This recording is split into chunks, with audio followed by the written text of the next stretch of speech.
People. Do you have favorite people in the Bible? I mean, besides Jesus, of course. I've always loved Joseph, both Josephs.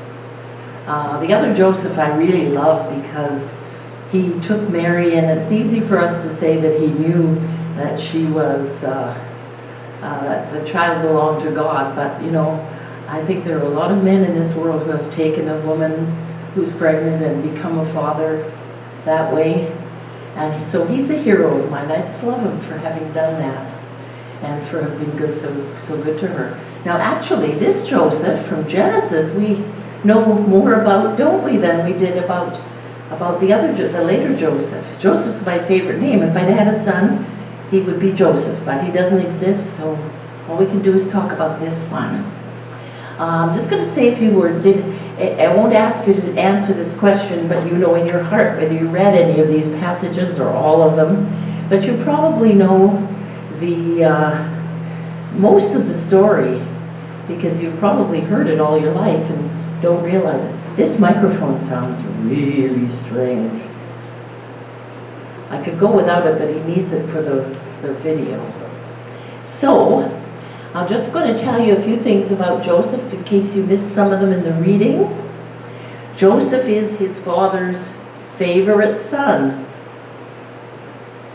His father makes him a coat, and we have been told all our lives that it's a coat of many colors.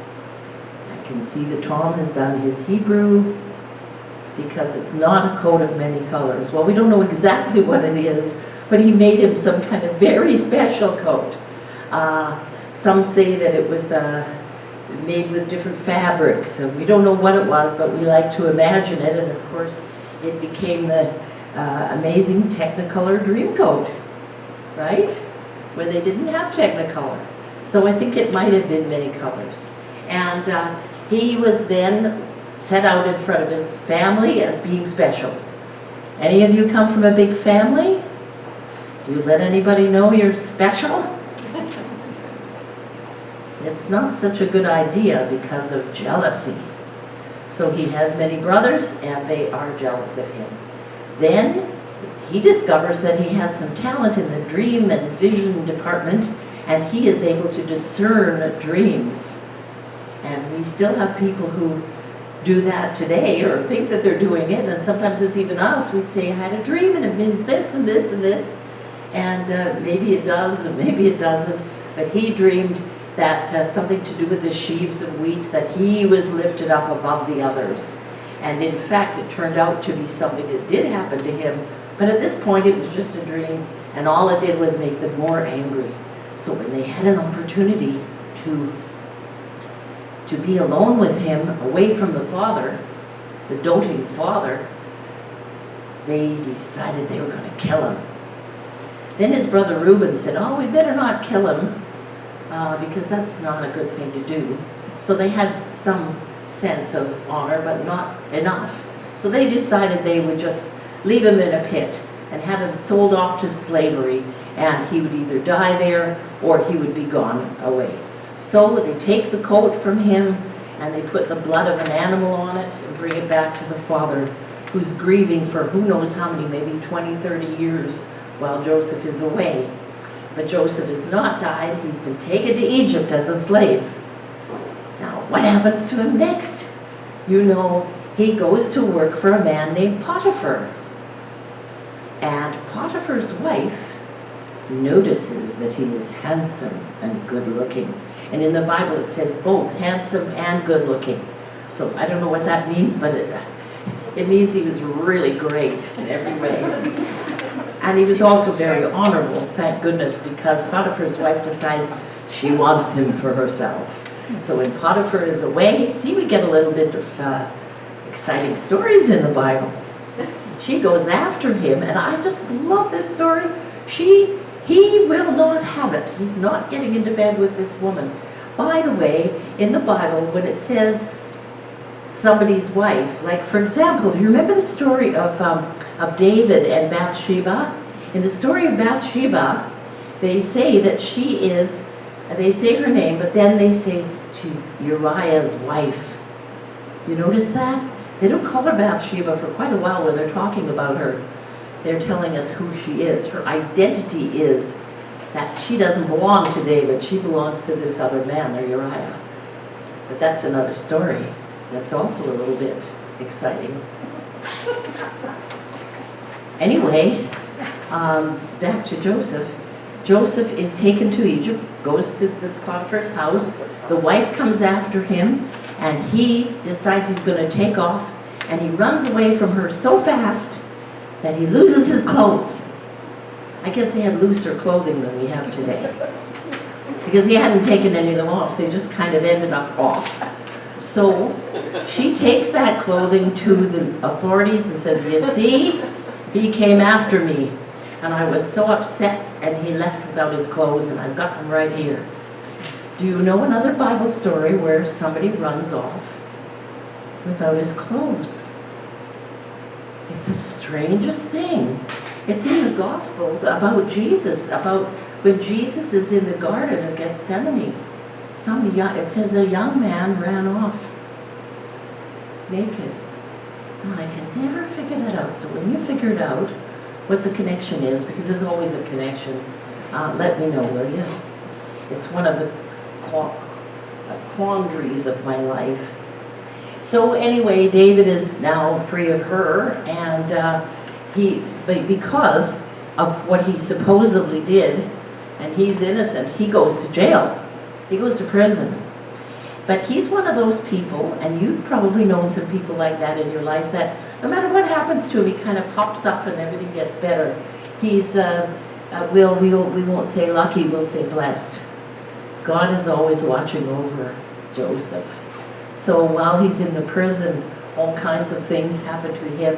He starts discerning dreams for people, and they turn out to be true. And so when Pharaoh is having a big problem, he ends up being taken to Pharaoh to discern Pharaoh's dream. Now he's in the big time.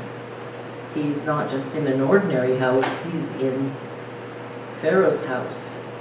And so he tells Pharaoh that you had a dream, and your dream means that there is going to be 7 years of plenty, followed by 7 years of famine. And when that happened in those days, and is still dangerous now, you can have, we're seeing what's happening with all the weather now. There can be 7 years of famine, I'm sure. And so he tells Pharaoh, then Pharaoh says, well, what do you think about that? Which is very interesting, because when you're a king like that, you don't normally ask people, especially slaves, what they think you should do. And he says, what you need to do is put away the wheat for the 7 years of plenty, and then you'll have the wheat to use for everyone who needs it for the 7 years of famine. And so he saves Egypt and many other nations this way. So Pharaoh lifts him, he's getting lifted up, and he ends up being a champion of Pharaoh. He looks like an Egyptian, he probably now talks like an Egyptian, and his brothers are in famine, and the father sends them. And they think he's dead. So they come to him, and they see a young Egyptian man who is assistant to Pharaoh, and they don't expect that they're going to get much help from him, but they're going to try. He decides, he knows who they are right away, and he goes away and he weeps. I love this guy because he's crying all the time.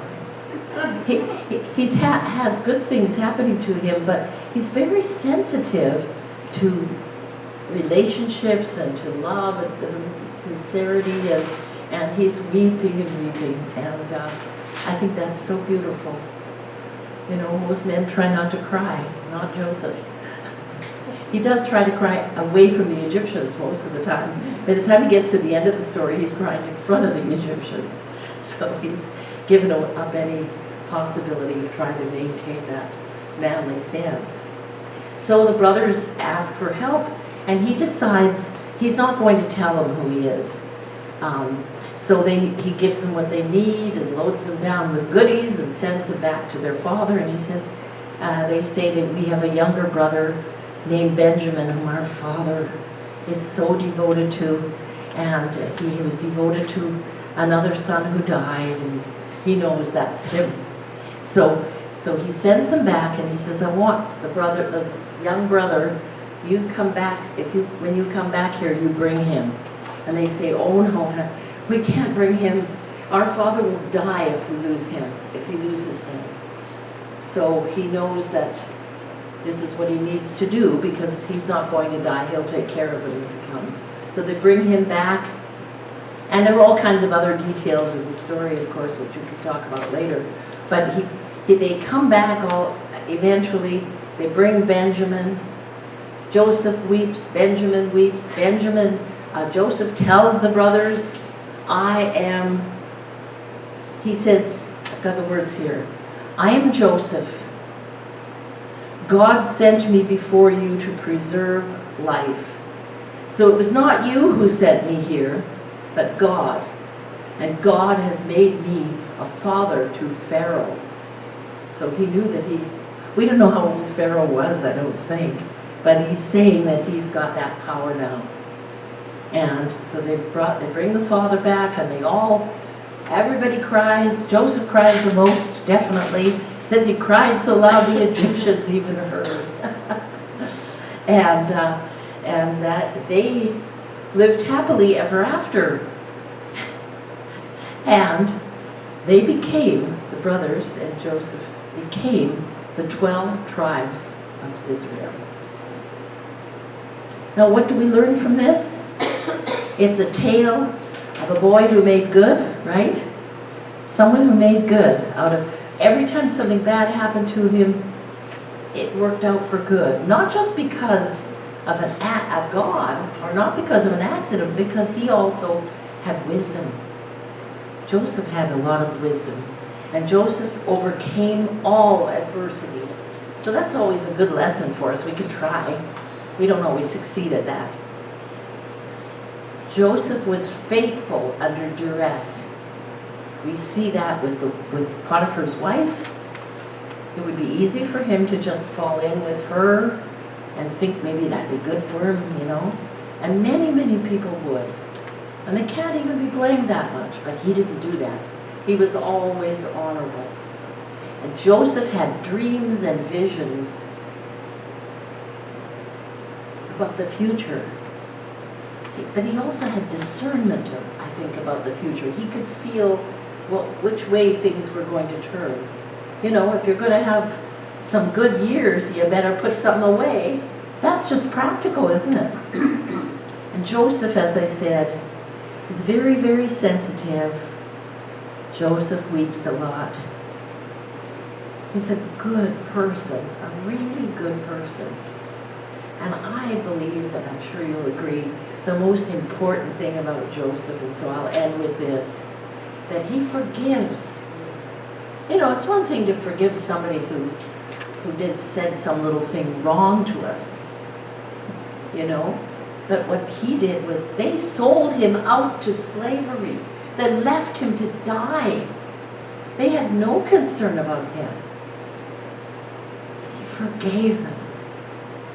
And he didn't just forgive them, he loved them. The way God loves us. I love Joseph. I hope you love him too. Amen.